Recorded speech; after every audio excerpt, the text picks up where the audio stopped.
Την ερωτεύτηκα με την πρώτη ματιά από το πρώτο βλέμμα με το που συναντηθήκαμε.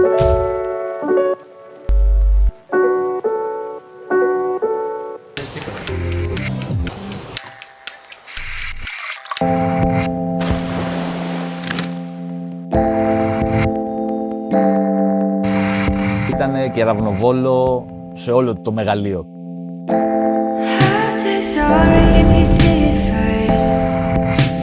Και κάνω έτσι και βλέπω τον Παναγιώτη ότι να έχει γονατίσει, να έχει βγάλει το δαχτυλίδι και μου είπε τα πάνω κάτω. Τα πάνω κάτω. Μια τάκα που του είχα πει ότι έφερε τα πάνω κάτω στη ζωή μου.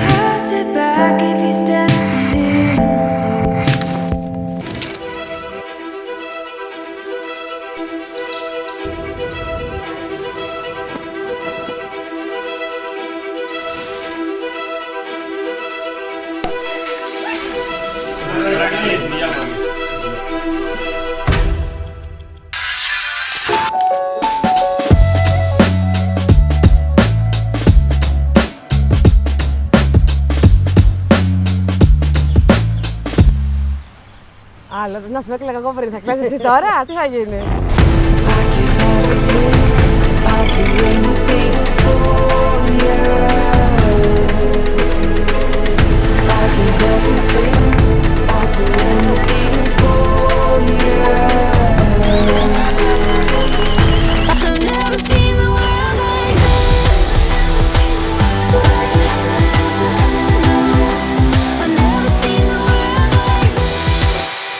Θέλω να πω κάτι στον άντρα μου, δημόσια. Θέλω να σου ζητήσω συγγνώμη. Πρώτον, γιατί στην αρχή, όταν πρωτογνωριστήκαμε, σε ταλαιπώρησα πάρα πολύ και δεν σε πίστεψα. Και θεωρούσα ότι ήσουν ένας ψεύτης όπως όλοι οι υπόλοιποι. Θέλω να σε ευχαριστήσω ταυτόχρονα, γιατί κατέρριψες τα πάντα, εκεί που τα είχα όλα μάταια. Και το δεύτερο συγγνώμη, για αυτά που έχεις να περάσεις.